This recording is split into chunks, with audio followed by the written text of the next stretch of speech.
Welcome to That Interview Experience, the podcast aimed at 16 to 18-year-olds who are getting ready for the world of work and, most importantly, helping them get set for that first interview experience. As always, I am joined by the amazing, the wonderful, the fantastic Helen Sanders. How are you? Only 3 words to describe me today? What's going on? 2 last week, didn't you? I know we had delectable last week. Did you ever look up delectable? No, I didn't. Okay, let me write that down. Delectable. But I am doing good, if that was the question. How are you doing? I'm doing really well. Excited. We've got a guest who's a friend of yours this week, Yes. rather than a friend of mine as the last couple of episodes. Yeah. So we have someone who is my go-to if I need to help the business owners that we help think about their digital marketing. Because, I mean, Ash, you run a business, I run a business. We think that all the marketing has to be on our shoulders unless we start thinking about, actually, we don't know everything about everything. And you do need other people to be able to do stuff. And sometimes the person you need is a younger person, an apprentice coming in and giving them the opportunity to learn how to be really good at marketing and get the stuff that's in your head and my head out so that we can do our marketing. And James is the person that helps companies to do that. So James, hello to you. How are you doing? I'm very well. Thank you so much, Helen, Ash, for inviting me along. Really excited to be here. Thank you. Tell us a bit about what Working Knowledge does. Well, Working Knowledge helps young people launch their careers and as a consequence helps business thrive. That's what we do in a nutshell. Love it. And you recruit the apprentices as well as putting them through your program, which, so you are able to share with us today some of your experience, whether, I know you've got apprentices in your business as well. So I really want to drill down to your experience of hiring these people for other companies as well as your own experience, so that if I'm that 18-year-old listening, thinking I just interviews for a job, scare the living daylights out of me, that's what I want to get to today, if that's all right with you. And I think there's, sorry, Helen, I think there's a little bit more to it than that with this, is because there's such this pushback now, not an aggressive pushback, but there certainly is a reluctance to the default, being university, taking a degree. And there's a lack of confidence, I think, with a lot of 17, 18-year-olds in terms of their skill sets. So the option of an apprenticeship 5 years ago was, well, okay, that's because you can't do anything else. Whereas now it's really seen as a viable path to kicking off your career. You don't even have to necessarily stay, you could do a digital marketing apprenticeship and end up in medicine. Kind of what you do is irrelevant. But it's if you have the right structure and the right support, spending a year learning and being paid to learn is a really viable option, and gives you many skills. So I think that's an important point for people listening, that it doesn't all have to be about higher education or start the 9 to 5 straight away. Yeah, absolutely. And also with apprentices, I was speaking with someone, a friend of mine has an 18-year-old who is just finishing their exams, and I said to her, have you thought about apprenticeship? She said, I thought I was too old for an apprenticeship. It's like, you're 18. Actually you could be 24, 25 or 54, as we 50, know. So yeah, absolutely. So James, when you're looking at people for your own business, as well as those apprentices coming through that you help with other business owners, what is it that you're looking for before even the interview stage? What is it that you like to be able to see? I like to see passion is the biggest thing for me. Oh, so James, we can say it now. Hang on a minute. So in the last 4 weeks, every single person, have I told you to say passion at any point before we spoke today? Ash, did you tell James to say passion? The last 4 weeks, every single person has said passion. How, I mean, sorry, mind blown. Weird. Carry on. Yeah. So you'd like to see passion. Carry on, James. It doesn't matter what that passion is in, but you want to see that you want to see someone's eyes light up and talk expansively to chat around their particular special subject. That's what I want to see. I just like, what are you into? It doesn't matter what it is, but what are you into? I want to see that. That's totally the number one. And given that, over the last 16 years, we've worked with over 30,000 young people, 2,500 businesses, some of the biggest brands on the planet, and some of the best small businesses. And they would all say exactly the same. Amazing. All about just, you're into something, share that. Totally share that in the application, share that on the phone, and share that absolutely in the interview. Yeah. Doesn't matter if it's girl guiding, canoeing, gardening, volunteering, share that passion with people. But I think that there's a point there, because Tom talked about this as well, and was that week one of this series, wasn't it? And week one or week two, I can't remember now. But he talked about he gets his interviewees, candidates, to do presentations, and he doesn't give them a topic. He just asks them to present on something they are passionate about, because he just wants to see what passion looks like in their world, I guess, is what he's after. Because I have a real kind of, it's a bit of a soapbox for me when it comes to passion, because there's a fantastic book by Cal Newport called Be So Good They Can't Ignore You. And the basic premise is to kind of kick into touch this message that we've been told since the 80s, that you need to go and do what you love. And arguably, you don't become passionate about something until you're really good at it. So saying that I'm passionate about being an accountant, for example, is a lie, unless you've been doing accountancy for 10 years at 18 already, because you're no good at it. It's really, you try and generate any passion for something you don't have a skill in. Very, very difficult. And this is his, and it was Steve Jobs who did his commencement book. If you have one piece of advice for young people in America today, what would it be? Go and do what you love. And actually, you love what you do because you become great at it. So if you're 16, 17, you probably don't have any passion for the career you're going into. Now, it might be that you're very excited about, say, something like medicine. I get that. But the likelihood is that you're going to be passionate about something that you're already skilled at, whether that's Girl Guides, whether that is the Scouts, whether that is playing tennis, whether that's playing rugby. So shine a light on that, because that's when you're going to be genuinely enthusiastic, rather than trying to pretend to be passionate about digital marketing. Here's the issue though, and James, looking at you when you hire people, if you're looking at CVs, because culturally that's what we expect from people, they hand in their CV to show you that they're interested in your apprenticeships. How do they show passion on a CV? What is it that you're looking for on the CV first and foremost, in order to convince you that they may have the ability to show you what they're passionate about? If it is through a CV, and you're right, culturally, it's a CV, we would, as most people do, you spend very little time reading a CV.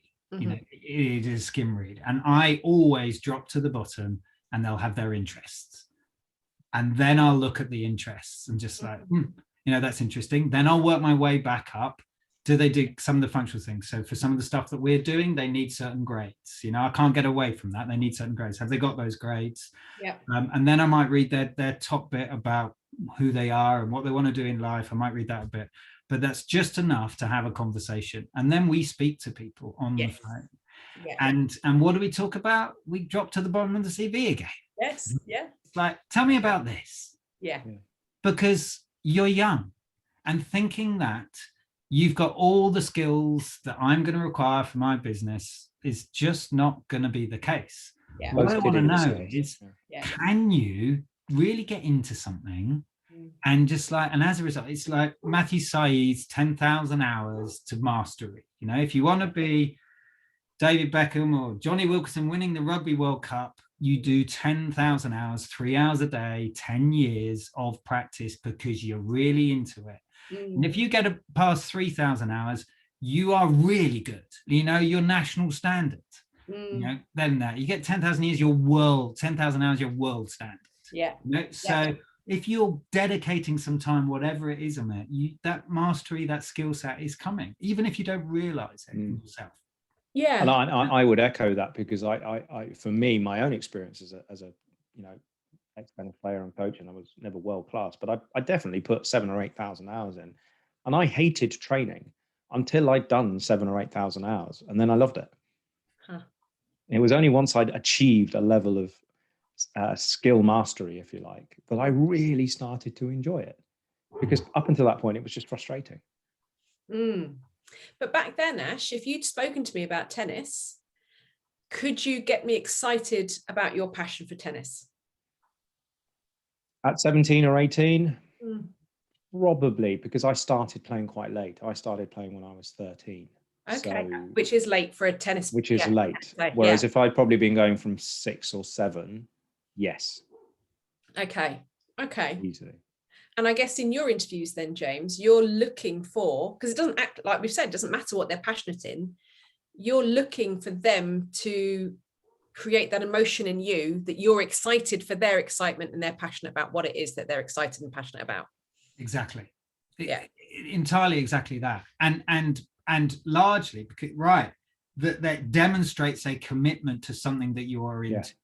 Yes. Like, you can talk specifically about it and just like, this is why I'm really into it. And that drives me to get up at 6 o'clock or 5 o'clock every morning so I can get into the swimming pool and go up and down and up and down and up and down. Yep. For me, I love open water swimming. I would hate to have to swim in a swimming pool and get up early in the morning to be able to go and do that. That would not be my thing. But the fact that it's your thing and you can manage to do that, that is amazing. Yeah. Well done, you. Yeah. And that says something to me about you. Yes. Yeah. About your standards and your drive and your discipline and sacrifice. I think there's a caveat to this as well, though, because what we're not necessarily saying is, look, you're 17 or 18 and you need to have had a certain standard, because we don't all get those opportunities. But equally, with the pandemic, I've spoken with lots of people, whatever age, where I've seen it. How did you respond to the pandemic? What did you choose to do? And the number of people who chose to learn a language, so they don't have 3,000, they don't even have 1,000 hours, but they've channeled. They've found a new passion. They've channeled that energy. And I like to see that as well. It's not just you have to be really good at what you do because you've been doing it since you were 6, 7, 12, 13. I think, because it's a combination of lots of things. So, this is a kind of slight tangent, but we talk about my sport, for instance, being a certain build, being a certain height gives you an advantage. Playing in the right environment with the right coaching gives you an advantage, and then you've got to do the 10,000 hours. So I did the 10,000 hours, but I didn't have enough of the right coaching in the right environment with the right tools and the right parental support and the right body shape, if you like. So I all the factors I needed, I only had one, which was the time that I put in. That's not enough. You need all of it. So there's just a slight tangent there, but it reinforces your point that just because you've done lots of something doesn't necessarily mean that we're looking for experts in that thing, just that you're maybe committed to something. Yeah, absolutely. Okay, so imagine now you've seen I'm 18, you've seen my CV, you've thought, oh, that's amazing that she has done 4 half marathons. I mean, that's not true at all, but that's amazing that she's done 4 half marathons and raised a certain amount of money for a charity. So I'm not a sports person. I haven't put the hours in, but I have done something with my life. You've now invited me to an interview. What is it that you look for? Or what is your killer question in that interview that's going to get the real crux of what it is that you're looking for? Can I answer something before that? Yes. You can't not talk about an interview without getting the foundation basics right. So do not turn up to an interview unless you've thought about what you're wearing. Yes. And the best rule for that is to find out what they wear to the office, to the whatever, each day. What's the standard uniform in inverted commas, and wear something like that. Mirror that. Yes. Mirror that. Okay. Never, ever, ever turn up late. Ever. If it's online or in person, if that means practicing it, leave an hour for it. Never ever turn up late. You totally It's bad for you and it's bad for them. Yep. Smile while you're there. I know it's hard, but try and smile. Think happy thoughts before you go in. Everyone's nervous, all that kind of stuff. Smile. And the final one is eye contact. And lots of young people find it difficult. So what we train is, if you really find it difficult with eye contact, look at their eyebrows. They won't notice. Look at their eyebrows. They won't know that you're not looking in their eyes. Just look at their eyebrows. It works an absolute treat. Okay. Or the rim of your glasses if you're wearing glasses. Or the rim of the glasses. Absolutely. Very good. Very good. So those are really key, easy things to do, which will, we say at most interviews, people make their first impressions in the first 7 seconds. Give yourself the best possible chance. Well, if you're 7 seconds late, you haven't got a chance. So those things are really, really easy to do. So it's interesting because you've jumped in there, and rightly so, to give that response. Is that because you see too many people not delivering those basics? Yes, because if you've never been taught that, and sadly so many young people aren't taught that, then certain conventions that exist in the adult world that they haven't been exposed to are immediately putting you in a disadvantage. Yes. And they're so simple, but matter so much that why put yourself at a disadvantage? Yeah. In that situation. Do you know, we ran a workshop, I think it was earlier this week, doesn't matter, and it was around customer service, interestingly. And I should have brought this up last week when we were speaking to Wayne, wasn't it? Wayne, yeah.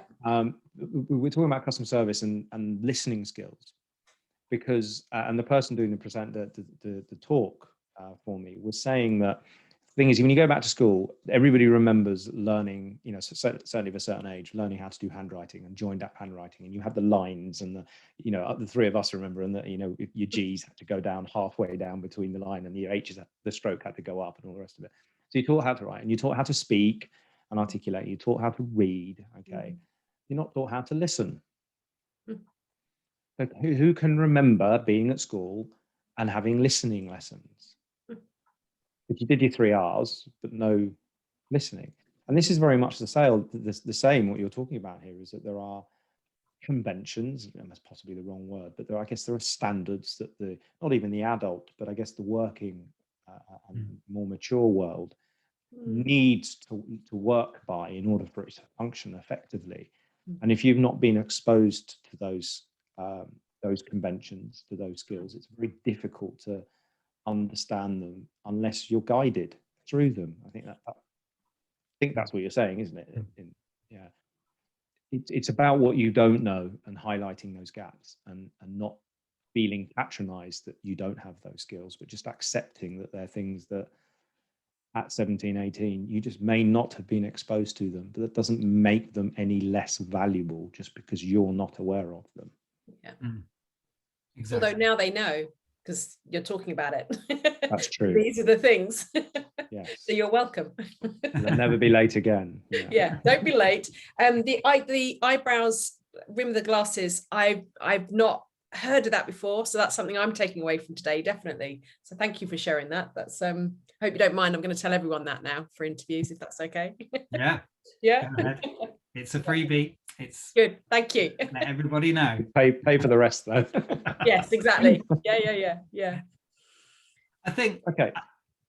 I'm gonna hijack again before I answer your question, Helen. I haven't forgotten it. The other thing, going into an interview as a young person, is actually most interviewers are not very good at interviewing. Oh, we talked about this as well earlier on in the series. It's brilliant. Yes. Everyone over the last 4 weeks has said the same thing. So right. Yes. Right. And it's absolutely 100% true.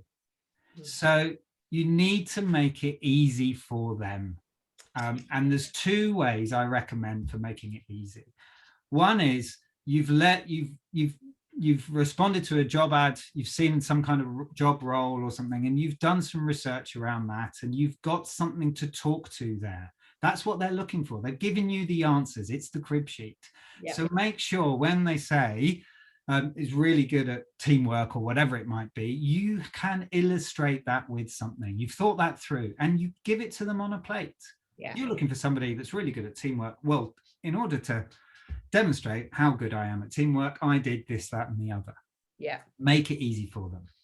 And the other way you can make it easy for them, funnily enough, is to ask them questions. Yes. Ask them questions, because we love talking about ourselves. We love talking about our role in our business because we're really passionate about it. We've been doing it for a while.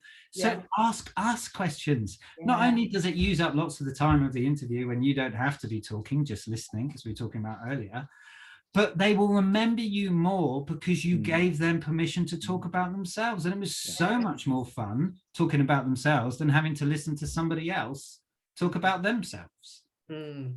It's simple, and it's not easy as a 17, 18-year-old to do that when you're sitting in front of an adult. I totally get that, and something you might well have to practice. Working with your parents or parents' friends or all your friends, but answering questions. One of the easiest ways is to, when they've finished saying something, repeat back the last word as a question. So when it's yes, our business has wonderful customers. Yes, James. Love it. It's really easy. Love it. And then you don't even, when you're lit, it's called active listening. You're only listening for the last word. You've only got to listen to the last word and when they pause, and you're giving them permission to do some more. Yes. So there's very simple techniques, but by answering questions. And of course, part of that is actually doing some research. So I'm now going to answer your question, Helen, about my favorite question. Research question? My question. You beat me to it. Is there anything that you haven't said or told me about that you would like to at this stage? So is there anything that you haven't said already? Yeah. And I will always ask the question, is there anything I need to know in order to make my decision about you? Is there something you haven't said? Yeah. And then you might go on and ask me what my favorite answer would be. Yeah. And my favorite answer would always be, is there anything that I have said which will stop you from giving me the role? Wow. Wow. That's and a again, you are hired, James Lott. And I know this is very difficult for a 17, 18-year-old. These are scary situations and all the rest of it. So that's just about practice. Yeah. Before you go into then having conversations like this. But if they're not practiced, you can still say it in such a way that is true to you. So if you ask me that question, then James, ask me your killer question. So is there anything, Helen, that you want to tell me that I need in order to make my decision whether to give you the job or not? Well, I mean, I'm a little bit nervous asking this, but is there anything that you need to know about me in order to help you make a decision about whether I'm right for you? Brilliant. Do I get the job? Or the other side is there anything I said that's put you off? Maybe. Yes, that's the way. That's the flip, isn't it? Yes. So find what makes you feel. Interviews are uncomfortable anyway, but we can make them less uncomfortable, and equally find the questions that, as the person going in and being interviewed, although you're both really being interviewed, employer and potential employee, but find the best way of asking that question in such a way that makes you feel confident. I think you can still be vulnerable with it, but it actually, you get the same result, don't you, in asking either of those questions, the first one or the flip side. Yeah. The thing that jumps to my mind is, if being asked that question, how would you feel if the candidate came back with something like, because I think this is a viable option personally, something like, well, I don't think I answered the question about, X earlier very, very well. Could I answer it again? Or How even, would you feel Ash, about that? I don't think I answered it very well. What were the bits I missed out? Mm. Challenge the Nice. question to them. Yeah. And said, I would have Nice. loved to have heard more about X. Oh, I can tell you more about X now. Yeah. You told Because me that self-awareness is really Yes. powerful, isn't it? For us Yeah. to be able to see that somebody's self-aware. Like And that. again, what is that telling me underneath as your potential employer? Just like, oh, this is somebody who's keen to listen and learn. Yeah. Who's not afraid to step forward and just like, you know, I don't get everything right. I know I don't. I know I'm not the perfect article. Capable of being vulnerable. Exactly. Putting All of those, themselves in that position. But not scared to put their hand up and say, I don't get it. Yeah. And that's my biggest frustration. It's my biggest frustration when I've worked with, and I've worked with dozens, hundreds probably, young people, is the inability to ask questions. And I don't know if that's cultural or I think it's cultural. School-based thing. You just keep your head down and do the work. I remember my dad telling me doing that. Just keep your head down, do the work. Keep your head down and do the work. And actually, I don't want your head down. I want your head up, and I want your hand up in the air all the time, and just keep asking me questions. Curiosity. Because I thought, how else do you learn? Mm. And as long as you take the steps to, once you've started asking questions, to then start coming with potential answers, then we know we're making progress, don't we? But it has to start with the ability and the bravery of going, do you know what? I don't know, and I'm going to ask, rather than muddle my way through, because that way disaster lies. Mm-hmm. Most of the time. Yeah, absolutely. Yeah, absolutely right. Yeah, I've learnt loads today. I love doing these podcasts. They're great, aren't they? So have you, James, have you got if you had to leave one, I mean, you've given us so much, but if you had to leave one piece of advice on the table for a young person, on a post-it note in front of the door of that interview room, perhaps, the one thing they should take with them, what would it be? What do I want to know? Walk into there thinking, what do I want to know? Nice. And often you don't get a job because of nothing about you. You're just not right for the job or the business or the personalities or whatever. So don't take that as a massive downer or, I haven't got that kind of stuff. If you've gone in with, well, I'm coming in and trying to work out whether this is right for me. Yes. Flip it around. And the other thing is with many of these,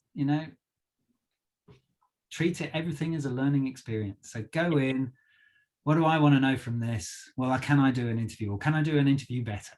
Yes. Because I didn't get that one, how to do the next. But this is why we called this podcast That Interview Experience, not that interview, that first interview, that last interview, that interview test. Because it's none of those things. It's highly unlikely you will only ever have one interview in your life, and each one, even as business owners, every time we pitch for business, it's an interview, isn't it? Every time we bring on new members of staff, it's an interview. Every time we look to create partnerships, they're interviews. That they take different formats. It's a coffee in the local Costa, but fundamentally it is still two people checking each other out. Are we right for each other? And I'm still learning now, 35 years after doing my first interview, about how to interview and how to be interviewed and how to negotiate my way through that situation, that experience. And every time every meeting I have is, well, what did I learn from that? Bring it forward. And just because it's your first one, even more so because it might be your first interview, don't expect it or judge it by being potentially the last one you need to do. It is just one of many. Ash, if you're still concerned about interviewing, I know a really good podcast that you can listen to. It is aimed at younger people going into that first interview experience, but you might want to listen to those. I think I will. I think we've had some great guests. None more so. I shouldn't really say that. All as good as, but none more so as James. So James, thank you so much for coming in. Obviously, your business works, particularly with the age group that we're talking about. So for people out there that have been engaged, and as I'm sure many people have been, with what you've said and want to reach out and get in touch and be on your list, as it were, how do they make that happen? How do they? Yeah, so our website, workingknowledge.org.uk. So Google working knowledge. You can find us there, or reach out to me on LinkedIn. You can find me on LinkedIn. You should be on LinkedIn. You should be on LinkedIn, guys. Yeah, we've been doing a lot of that. Yes. We could do a whole other podcast on that. We could. You can reach out to me on LinkedIn. Fantastic. Thank you, James. Amazing. Thank you so much. Thank you so much.